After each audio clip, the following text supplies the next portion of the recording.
বাংলাদেশে স্বাভাবিক রাজনীতি ধারাতে অন্তর্ভুক্তিমূলক রাজনীতি শুরু করার তাগিদ ছিল বিশ্বের সব দেশেরই। তারই ধারাবাহিকতায় আপনারা যেটি দেখতে পাচ্ছেন, বাংলাদেশের প্রায় সব জায়গাতেই আওয়ামী লীগের অফিস খুলতে শুরু করেছে। আওয়ামী লীগ সভানেত্রী শেখ হাসিনার নির্দেশেই সারা দেশে এমন কার্যক্রম শুরুর লক্ষ্য দেখা গেছে। কমপক্ষে বাংলাদেশে আওয়ামী লীগের বিভিন্ন অঙ্গ সংগঠন মিলে প্রায় ৮০টিরও বিভিন্ন অফিস এরই মধ্যে খুলেছে বলে প্রাপ্ত সূত্রে জানা গেছে। প্রায় প্রতিদিনই কোনো না কোনো অফিস খুলছে। সবচেয়ে বেশি অবাক করার বিষয় যে গেল শুক্রবারে আ আওয়ামী লীগ সভানেত্রীর কার্যালয়ে যেটি ছিল সেটি ধানমন্ডির, সেটির তালা খুলে সেখানে আ আ বঙ্গবন্ধু শেখ মুজিবুর রহমান এবং শেখ হাসিনার ছবি টানানো হয়েছে। সেখানে দীর্ঘ সময় নেতাকর্মীরা উপস্থিত ছিলেন এবং সেখানে দলীয় স্লোগান ব্যবহার করেছিল। তবে সেখানে কোনো অপ্রীতিকর ঘটনা, কাউকে আটক করা কিংবা সেটিকে ব্যাহত করার কোনো খবর পাওয়া যায়নি। খুলনা মহানগরে একেবারে খুলনার প্রাণকেন্দ্রে শঙ্খ মার্কেটের উপরে আওয়ামী লীগের অফিস খুলেছে। সেখানেও নেতাকর্মীরা একইভাবে কার্যক্রম করলেও বাধার কোনো খবর আসেনি। আ ডয়চে ভেলে এই নিয়ে সংবাদ প্রচার করেছে। সেখানে তারা স্থানীয় নেতাকর্মীদের বরাত দিয়ে জানিয়েছে, স্বয়ং আওয়ামী লীগ সভানেত্রীর নির্দেশে তারা এমনটি করছেন বলে জানা গেছে। সেখানে আওয়ামী লীগের যুগ্ম সাধারণ সম্পাদক আফমা বাহাউদ্দিন নাসিমকে উদ্ধৃত করে বলা হয়েছে যে আওয়ামী লীগ আগামী ১ মাসের মধ্যে আম তাদের যে অফিসগুলো তারা খুলতে চেষ্টা করছে এবং তারা দেখতে চাচ্ছে, পরখ করতে চাচ্ছে যে আসলে এর ফলে গতি প্রকৃতি কোন দিকে যায়। আম অর্থাৎ যেটি রয়েছে, আবার আরেকটি খবরও বের হয়েছে এভাবে যে মূলত আগামী ১ মাসের মধ্যে আওয়ামী লীগ চাচ্ছে যে সারা দেশে তাদের যে আ সাংগঠনিক যে কার্যক্রম সেটি স্বল্প পরিসরে হলেও শুরু করতে এবং স্বাভাবিক অবস্থায় ফিরিয়ে আনতে। আ এর পরবর্তীতে দলীয় বিভিন্ন কর্মসূচির বিষয় আছে।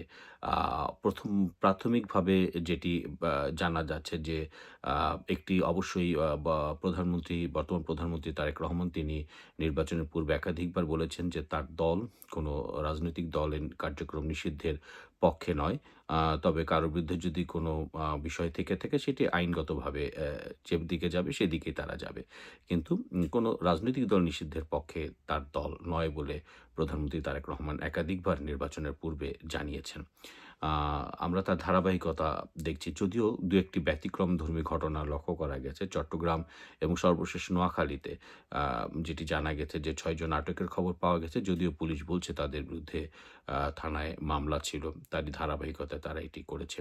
আ কিন্তু সামগ্রিকভাবে বলা যেতে পারে যে ২-১ টি ঘটনা ছাড়া কোথাও কোনো বাধার সম্মুখীন এখন পর্যন্ত হয়নি।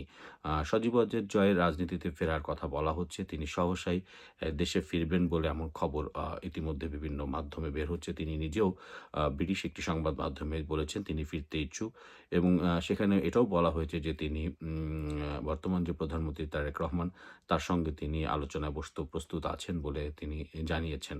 অর্থাৎ বিষয়টি বোঝাই যাচ্ছে যে রাজনীতিতে আওয়ামী লীগের কে নিষিদ্ধের মতো বিষয় যেটি ডক্টর ইউনূস সরকার করেছিল সেটি থেকে স্বাভাবিক অবস্থায় ফিরতে শুরু করেছে এবং আওয়ামী লীগ যেটা তাদের যে রাজনৈতিক কার্যক্রম সেটি আ খুব তারা মানে আগামী ১ মাসের মধ্যে তারা স্বাভাবিক অবস্থায় ফিরিয়ে নিয়ে যেতে চায় এবং তার পরবর্তীতে আস্তে, আস্তে দলীয় কর্মসূচিগুলো পালন করা হবে বলেও জানা গেছে। এরই মধ্যে আওয়ামী লীগের তরফ থেকে বলা হয়েছে, ডয়চে ভেলের প্রতিবেদন অনুযায়ী যে যারা বিভিন্ন জায়গায় পলাতক ছিলেন আওয়ামী লীগের তৃণমূলের নেতাকর্মীরা তারা প্রকাশ্যে আসতে শুরু করেছেন।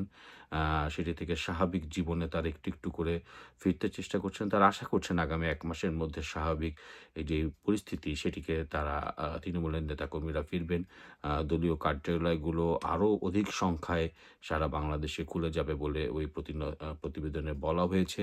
আ যদি সবকিছু ঠিকঠাক থাকে তাহলে আগামী ১ মাসের মধ্যে আওয়ামী লীগের যেই রাজনৈতিক স্বাভাবিক কার্যক্রম সেটি শুরু হবে বলে আ জানা গেছে। যদিও তাতে গতি বা কোন প্রকৃতিতে আগাবে সেই বিষয়ে এখনো কোনো সিদ্ধান্ত জানা যায়নি। তবে স্বাভাবিক যে অবস্থা অর্থাৎ অফিস খোলা বা নেতাকর্মীরা অফিসে যাওয়া এতটুকু পর্যন্ত কার্যক্রম আগামী ১ মাসের মধ্যে দেখা যাবে বলে বিভিন্ন প্রতিবেদন উঠে এসে বিশেষ করে ডয়চে ভেলে এ নিয়ে বিশেষ প্রতিবেদন তারা ছেপেছে।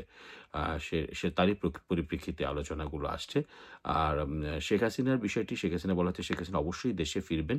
আ সে বিষয়ে দলীয় অবস্থান স্পষ্ট। তিনি দেশে ফিরবেন এবং দেশে তিনিও আওয়ামী লীগের যেটি হাল সেটি তিনি ধরবেন। তো এখন এই হচ্ছে অবস্থা সর্বশেষ। সবাই যারা আওয়ামী লীগের নেতাকর্মী তারা দীর্ঘদিন যেটির অপেক্ষায় ছিলেন সেটির অবসান হতে চলেছে এবং তারাও চান তাদের যেই রাজনৈতিক কার্যক্রমের রাজনীতি করার যে অধিকার সেটি চলুক এবং বর্তমান সরকার এখন পর্যন্ত যে ইতিবাচক ধারা বজায় রেখেছে সেই ধারাটি বজায় রাখবে বলে আওয়ামী লীগের নেতাকর্মীরা বিশ্বাস করেন।